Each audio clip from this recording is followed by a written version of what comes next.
Gentrification is an issue that is not often discussed. Some of you probably don't even know what it is. Here's a simple definition. Gentrification is the process of rebuilding and upgrading urban neighborhoods. This sounds like a positive thing, however, when the process is put into practice, many negative side effects begin to surface. In order for Christians to make a difference in the subject, we need to be informed about what is happening, who this is affecting, and how we can make a difference. So what exactly is happening when we talk about gentrification? Well, according to Governing Magazine in February 2015, gentrification is taking place in 20% of low-income neighborhoods. This occurs because investors begin looking at poor neighborhoods and seeing potential. They are able to buy the properties cheap, flip them, and then charge way more for rent. The issue becomes, where do the original residents move to when they cannot afford the new rent? Which brings me to my second point of who this is currently affecting. Governing also reported in February 2015 the cities that have been mostly affected by this. The list included Portland, Oregon, Washington, D.C., Minneapolis, Minnesota, Atlanta, Georgia, Denver, Colorado, and the list went on and on.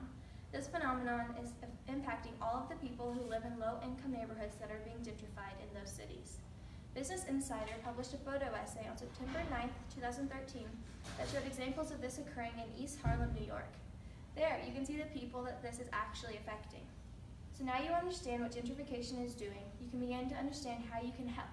Sojourners Magazine published an article in May 2018 about how Christians can truly love our neighbors through gentrification.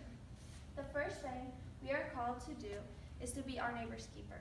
This means creating and investing in relationships with people at risk for displacement.